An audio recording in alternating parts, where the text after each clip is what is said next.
Are you ready to start scaling yourself no matter where you are in the world?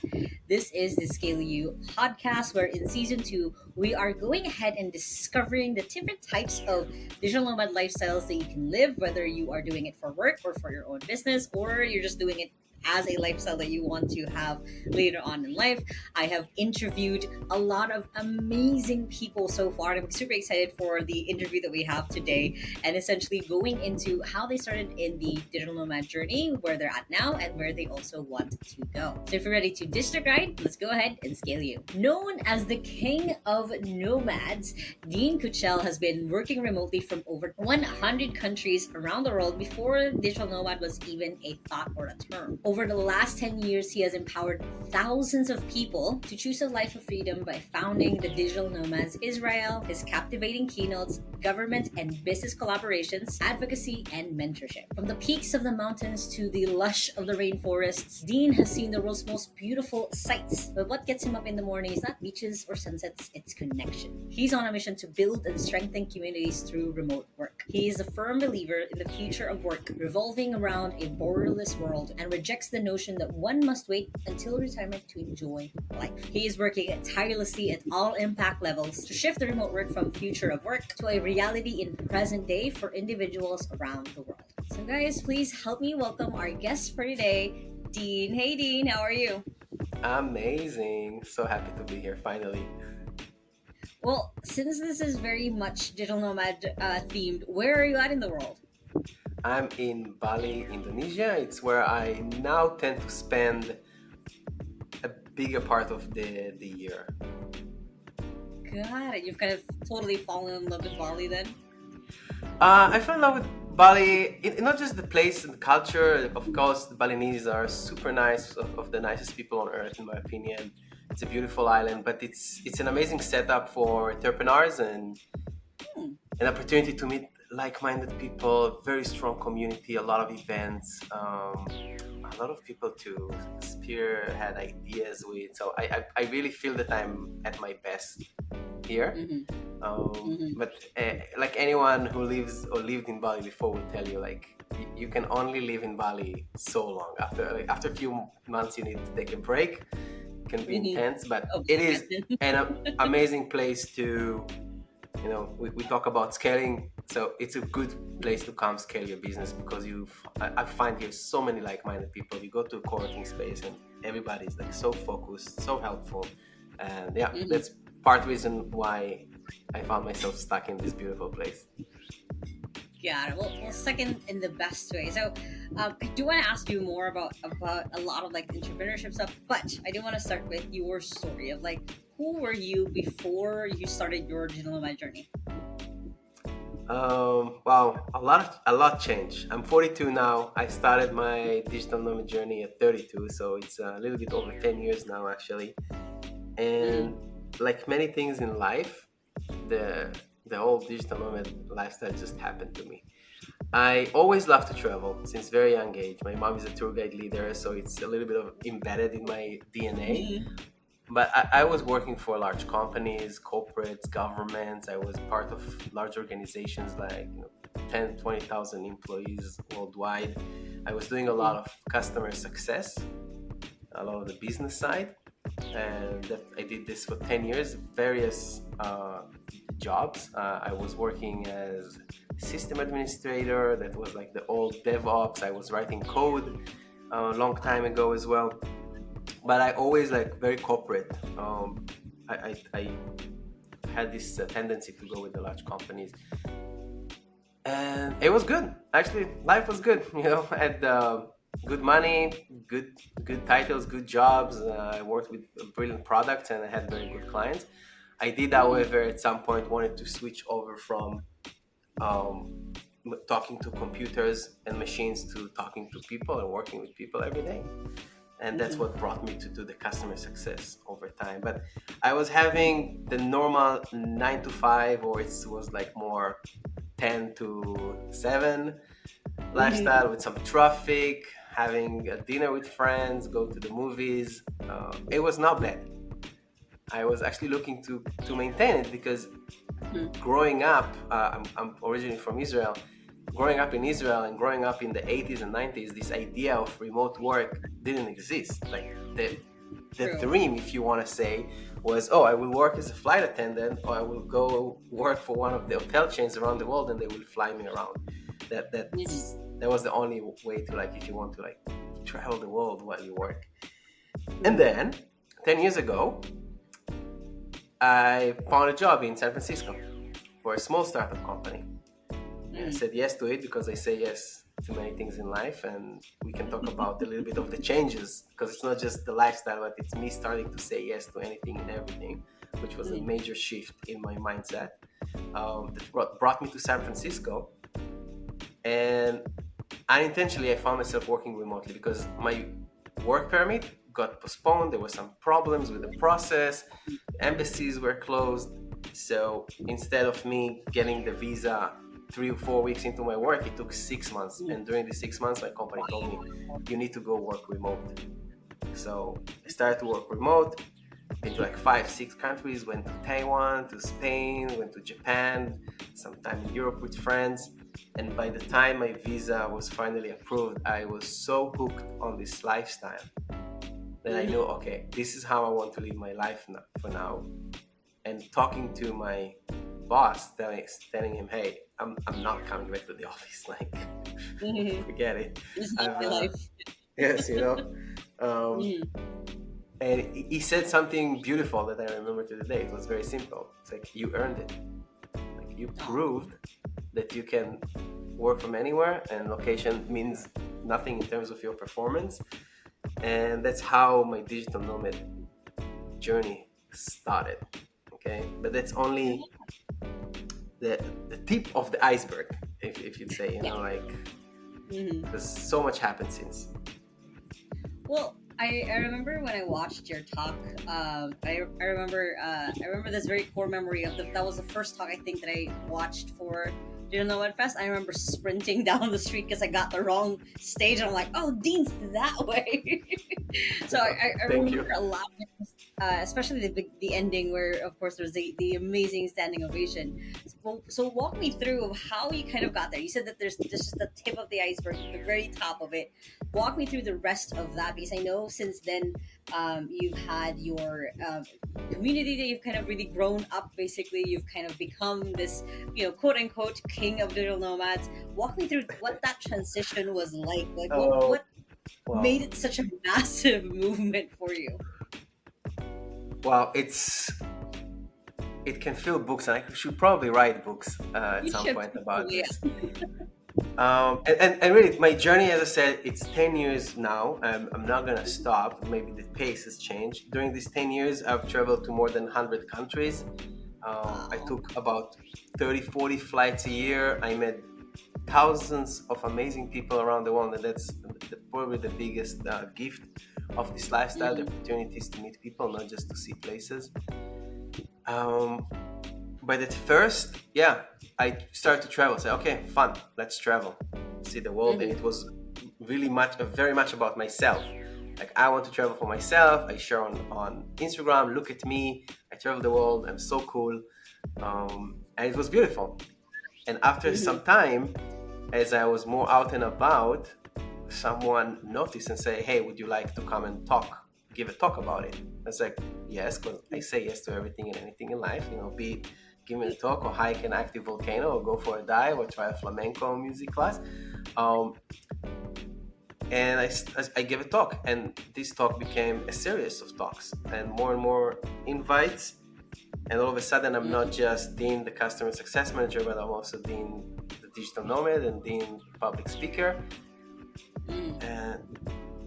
And it was like, okay, interesting. I can do more than one thing. I don't have to be locked into one title on LinkedIn. So Yeah. that was interesting. And then people, after my talk is an hour and a half, and people stayed for 3, 4 more hours afterwards to ask me questions. And I would stay and I would answer all questions. And it was amazing to see the curiosity that people has, because no one really talked about it at the time. It was a very tiny niche, the digital nomad space, right? Mm. So I said, okay, I need to help those people. I need to answer the questions. I'm not gonna stay. They close the venue already. It's 2 a.m. We're sitting on the street. I'll open an online community, and that's how I came about Digital Nomads Israel. And what started as a 20 members community on Facebook is now a 46,000 members phenomena. I take a lot of pride of what I've built, but it's all community is basically the people are the community, not I'm the community. So Mm. it's thanks to many good souls that have been helping and creating content and sharing with others. But yes, this community was, you know, was a big leap into who I am and what I am today. So I continued developing and helping people and doing the talks on Facebook group, and it started to grow. I maintained my normal job, my office job as a customer success. It served me well. I Mm. love the work, the Until B2B. now? No, I left 2.5 The- years ago, and that's probably the end of the story. Mm. And I can talk for hours, as I said, about this, but this phase of my life. But yeah, I created this following for myself, and I'm very proud that I've created the movement of remote work and the digital nomad lifestyle in Israel, and it's part of my legacy, I think. And now it lives by its own in a way. I'm very involved still in the community, but yes, like things escalated very fast. Like it grew, especially during COVID. It doubled itself, number of people, and that positioned me not just as a community founder, but as a thought leader in the space. I started to be more active in the international community. Um, Attended a lot of events. I think like in the past 2 years, I've been to 80 or 90% of the Nomads events around the world. And Mm. then that's what eventually led me to get the title of King of Digital Nomads. That was coined by a very famous vlogger, an Israeli one, but he hosted me and he decided to call me the King of Nomads, and kind of stuck. I tried to That's make the a point with this, but there is a bigger story why I decided to adopt this name. But you asked me about more than just the story of what happened. Man, I I really understood at some point that I can be more than one thing, and I can grow myself to sizes and achievement that I thought like impossible. Like I had ideas about how much money I can earn. I set the mark and I said, wow, if I achieve this, this is it. Like I'm set for life. It's the best. And when I achieved it, I understood, well, I can do more. And actually it was easy. And now, what now? I'm not gonna work anymore. Like, and it's the same with how many people I can help, and what's the reach I can have, and how many people I can inspire, and what's possible in terms of love and relationship. It changes. Like all these limits that I had, I understood should not exist in the first place. You know, so that was a very interesting mind shift, and also the understanding that while I travel solo, I cannot do it by myself. All of it, like you cannot, like one person. I mean, it's good enough, but if you really want to grow and uh, experience different things, you need to have good people around you, and also good machines, but mostly good people around you. And this journey met me with so many good people. I've seen mostly love around the world. If we open the news, there's always this essence that the world is coming to the end, and everything is not functioning right. But if you actually shut off the news, stop reading all this CNN and whatever, you live in a world peace. As an Israeli that comes from a place that has been in conflict for many years, there's always controversy around it.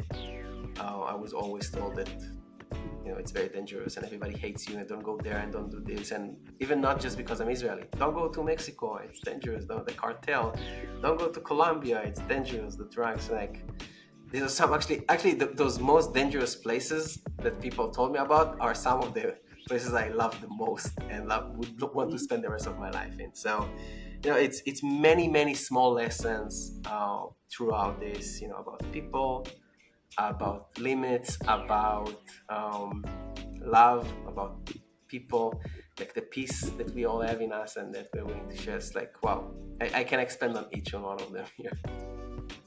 Well, the for sure, since you're a very prolific speaker as well, we could definitely make this a whole multi-episode series.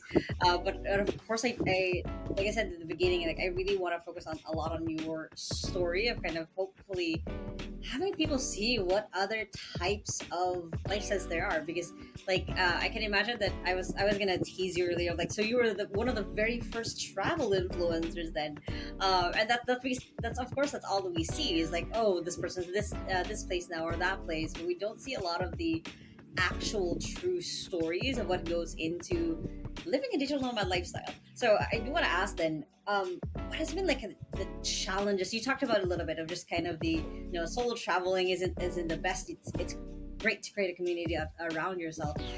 What does those challenges look like for you, like your own battle scars basically of the last 10 years of being a digital nomad? I want to loop to my previous answer. Mhm. I mentioned that I traveled for myself at the beginning, right? And it was all about look at me and this travel influencer and sharing my story. But over time, it started to be boring to be by yourself. And that's when I started the community, because I understood, okay, I want to meet like-minded people. So it was no longer about me. It was now this journey is about we as a community, digital nomads. I attend events, I hang out with like-minded people. And right now in my life, I'm in the us stage, not we as a digital nomad, an exclusive group of people, but us as a human beings and as a collective, that we are all equal and nobody is lesser or better than anybody else. I'm not coming to Bali, to the rice fields to try convince the farmers here that they should go and become a coach. Right? So, but that's the biggest shift that I went through with the mindset and how I see my journey now and what my job here, what I'm here to serve. But in terms of like difficulties, I hate to answer and to say it was actually pretty easy. Travel, I know so many people probably watching us, listening to us, are afraid to go travel the world.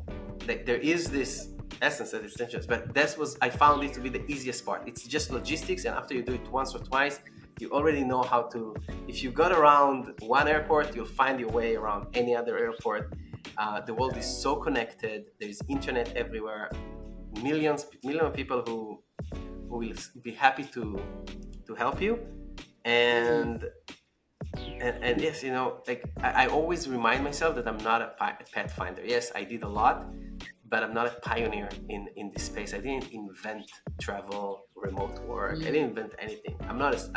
We always think that we are smart people. I think of myself like I'm a stupid person using smart people invention, smartphone, computer, Riverside, apps like AI. Like I know nothing how to do it. I know how to put things together and create additional value, but so the travel bit was very easy. So I would encourage anyone who's afraid, maybe find someone to travel with, and that always makes a softer landing or a softer trip when you find someone else to travel with, or a familiar face when you touch down in a place.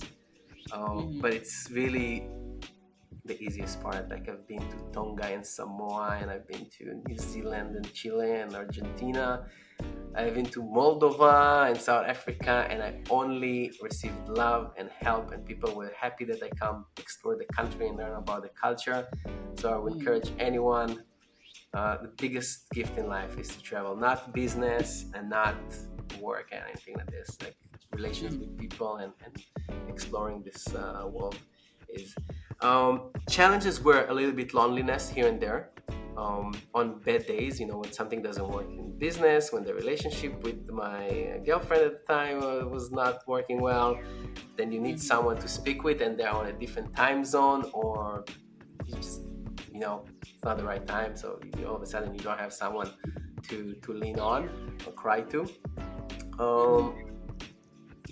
there were some professional challenges. Not being in an office environment, not sitting close to my teams, has definitely an impact on the performance. And as much as I'm an advocate for remote work, I still think that it's our obligations, ours, the employees, ours, the business owners and the entrepreneurs, to prove that remote work actually works. Um, it's not an easy. It requires not just Zoom and a good webcam. You really need the right discipline and responsibility to be able to perform well while you're not seated around other people. And I think this is why we see co-working spaces are so popular, because it really puts you in this okay, I'm at work now, so I'm going to perform. Languages, not a challenge, a personal challenge. I'm terrible with languages. I only speak Hebrew and English. I tried so many languages, different apps, teachers, whatever. I just can't. So and I'm trying to think.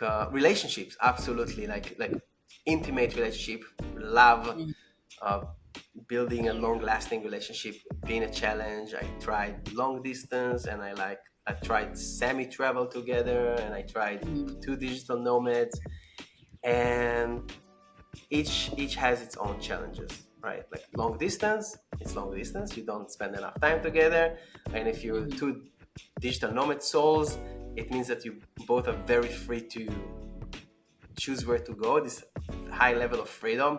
Two people start to, I want to go to Thailand. No, I want to go to Sri Lanka. So it was always complex. But I actually met someone very special, very amazing, completely in love with her, and she's not a digital nomad at all. It's like her job has zero things to do with computer, I would say. So it's very interesting that I ended up with someone who's not actually living the same lifestyle, but we do travel together.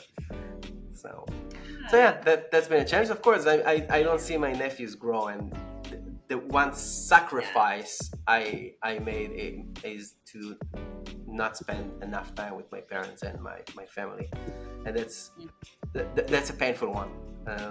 But that's the choice I need to make. Got it. Well, I always love the way that you tell stories, just because they're always painting a really pretty picture. But also, even in the challenges part, like it's things that people can expect when it comes to being a digital nomad. But also, like that you dived into the intimate relationships part too, and you and your current girlfriend sound really cute together. It's like even the opposites attract, basically, kind of thing. Yes. So that's wonderful, though, that how you've kind of come to this point. So what have you been what does your day-to-day look like, basically? Like you said that you found basically a little base in Bali. What is your, from all the way from Monday to now, it's Friday as we're recording this, what does that look like for you? Yes, today I actually created myself a very good routine, but I'm in a very good place and mature place in my entrepreneurship journey, right?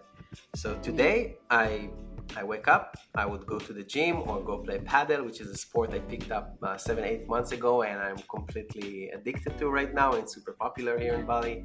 So I'll take the time to do some sports, have slow breakfast with friends or with my girlfriend, and I'll put maybe an hour or two of work. It might be emails, checking the community, answering, mostly helping others, with their journey now. I do a lot of mentorship and one-on-ones, and I have the community that I still lead. So it's touch-ups and with the community and touch points with my people there. Make sure everything works smooth, and then I spend time, go for sunset. Yes, have a drink or not. Make love, go to sleep. Like it's I have a lot of freedom these days, and I also reversed my week, meaning I try to work Saturday, Sunday, and have most of my free time during the week.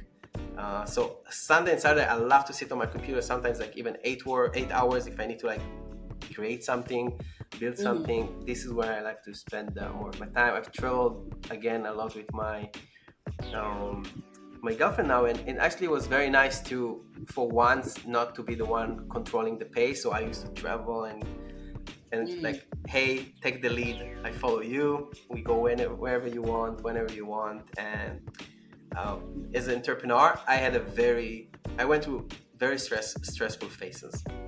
Um, Mm. Challenges with the business, competitors, dealing with accounting, with Mm. laws, regulations, and things that you don't want to, but you need to deal. And obviously, million things didn't happen the way I wished. So Same now here. being here, being at this point where Mm. I have this like control over my time and almost not stress about anything in my life, that's amazing. But I don't want anyone to think this is how took me years to get there, like Mm. something maybe important to share with the listeners is that 3.5 years ago I ditched my tech job. I decided, okay, I'm going to put it down.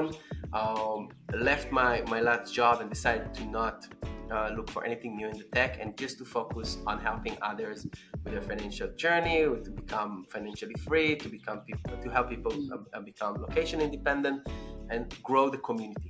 So all I've been doing is this online community for the last 2.5 years. Now Mm. I'm growing in terms of monetization, putting more structure around it, bringing in more people. If we talk about challenges, which has nothing to do with the digital nomad lifestyle, but more with creating a business, I Mm. had, and I'm lying because I still have, big Mm. issue with delegating responsibilities. It's very difficult for me to trust others with Mm. my business. Um, or it's just I always feel that, oh, I can do it faster myself, or I can do it better, or something like that, which is not true.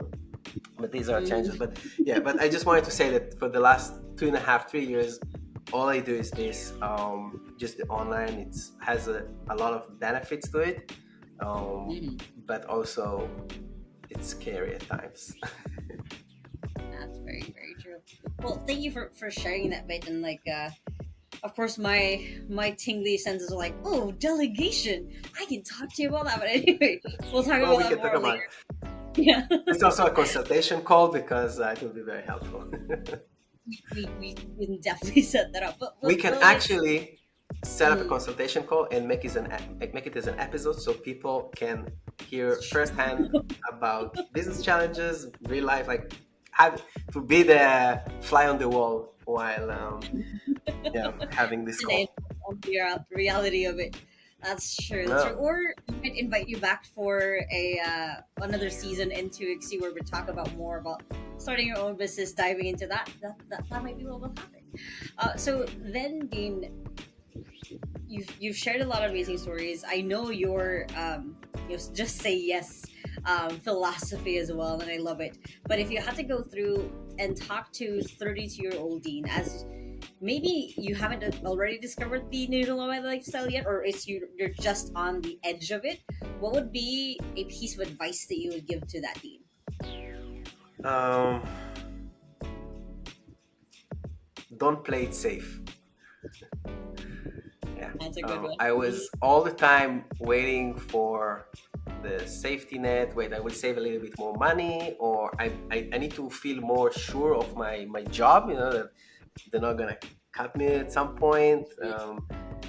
And all the time was looking for assurance. I want to take the shot to try and score the basketball only if I know it's 100% sure.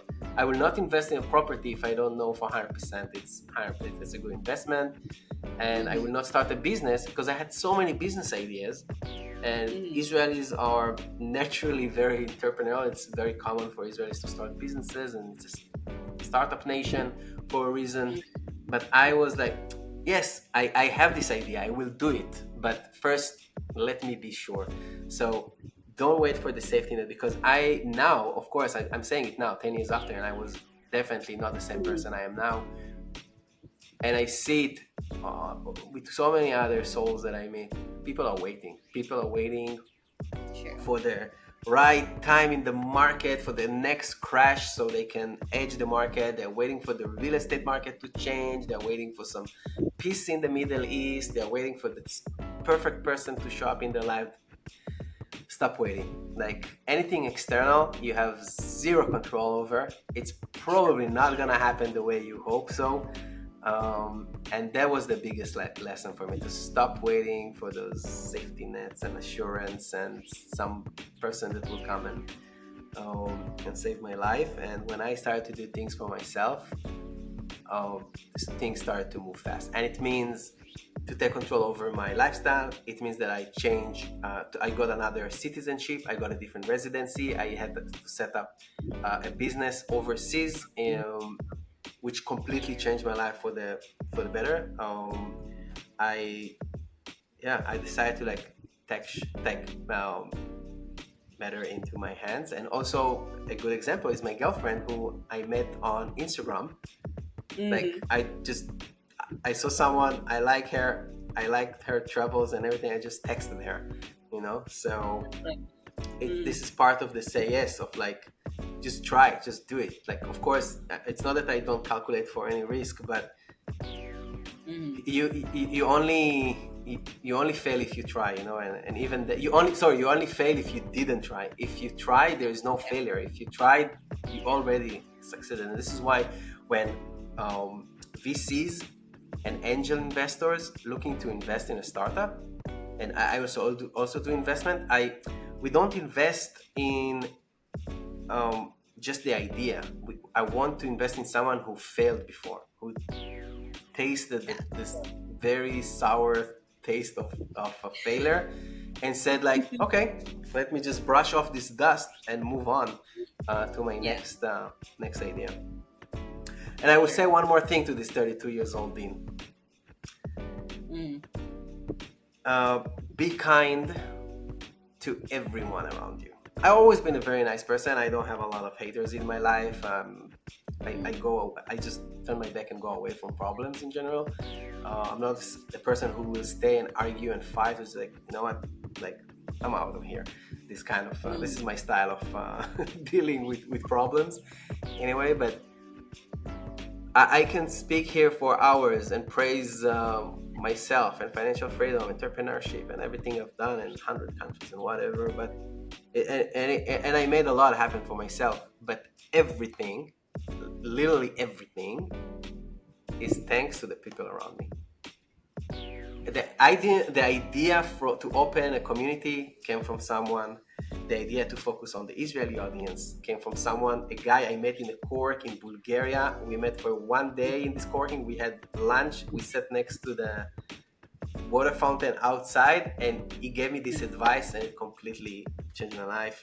And everything else I know, all this idea, all the concepts, all the thought, I took it from somewhere. And it's interesting that in the past few years, I had this aha moment when I all of a sudden remembered why I decided to do it. Like, people ask me why. I'm trying to visit all 196 countries of the world. And every time someone asks me why, I said, oh, one night I was drunk, and I said, okay, let me go travel to the world. And I just made a promise, and I'm committed. And that was my story for 7 years.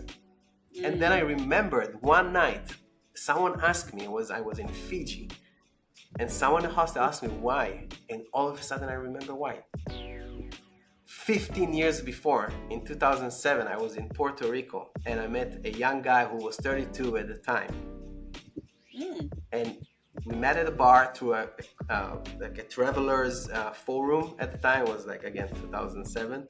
And he told me that he's trying to visit every country of the 196 countries of the world. And that small grain was like embedded in my brain, and like it grew little by little out until it became this tree. So everything I tell you here, I probably quote someone. I'm not that original. Well, it's not, honestly, I've kind of learned, especially with like AI and everything else, it's not about originality, it's about execution. If you're able to execute it, it's basically as good as your idea, because you were actually able to make something with it. Well, I loved your aha moments. I loved your kind of the thought of, we're switching from me to an us movement.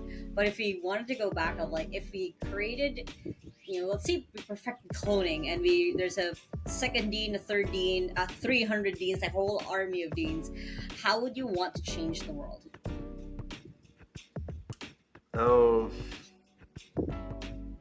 Other than maybe like traveling. yeah, Now you can actually be in 186 countries at the same time, but that's a different thing. my my life and business coach told me something beautiful because he asked me how many people you want to help. I told him millions. I want to help everyone, like Mm, everyone who wants help. Yes, and he told me something that it just guides me now. He said, "You can't help everyone, and you can't help millions. You can help hundreds. You can help thousands. You can inspire millions mm, and billions, mm. right?"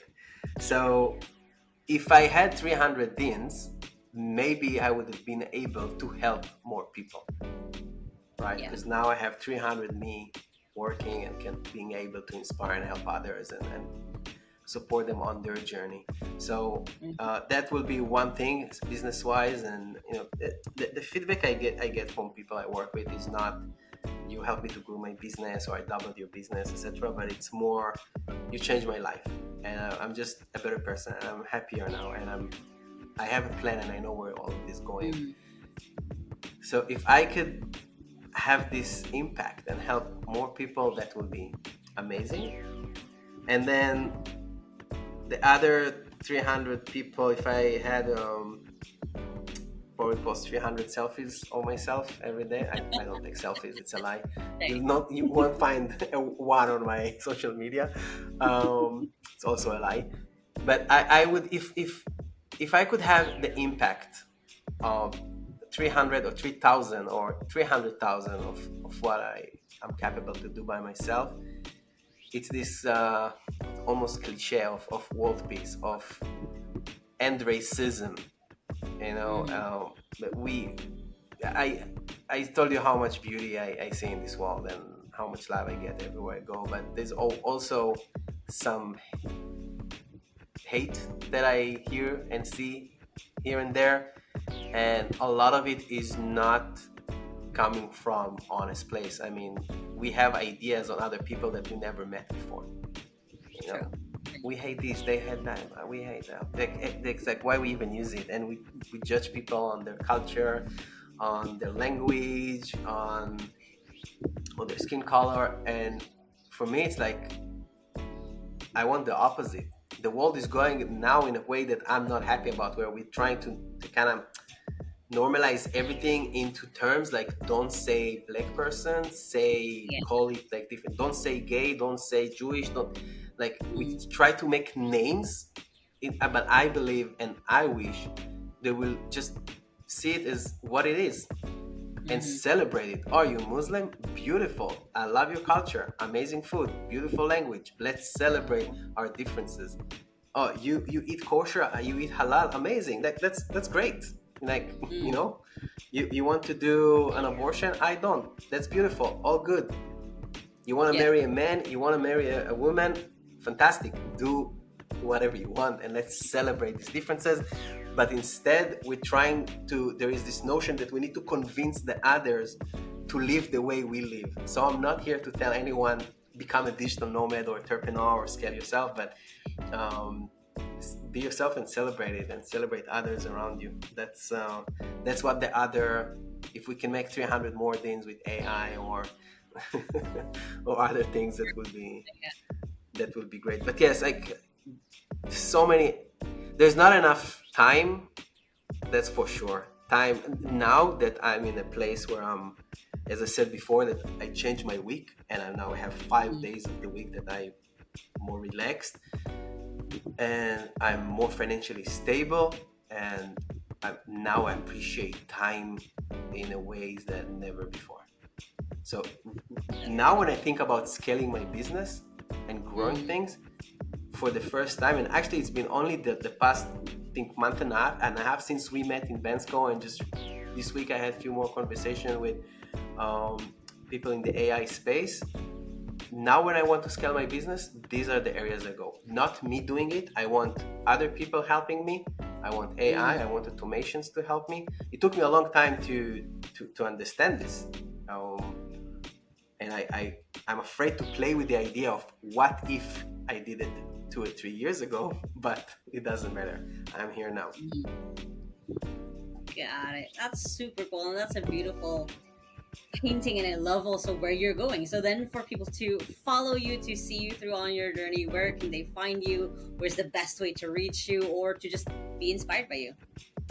DeanKuchel.com, I'm the easiest to find on LinkedIn, on Facebook, on Instagram, almost any platform. Just my full name.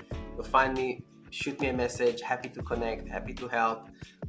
Happy to meet. If we happen to be in the same place and time, that's wonderful. I always prefer the real life over the online. On life, not the off life, not sorry. How do you call that? Online and on life. So I believe that I prefer the on life rather than online. It's very interesting that I use the freedom that I have now to spend less time on the computer, and that's for the next episode, I guess. So yeah, shoot me a message on any of the platforms, and happy to connect and help. I'm an open book. So ask anything. I don't have to answer, but I typically do. You don't have to answer what they can ask. Well, thank you so much, Dean, for your time today. Thank you for letting us get to know you and the wonderful world that you have built for yourself the last 10 years and the next 10 years after that as well. Yeah, we'll put all the links below. Thanks so much, Dean. Thank you very much, and say yes and go explore. It's beautiful out there. Thank you.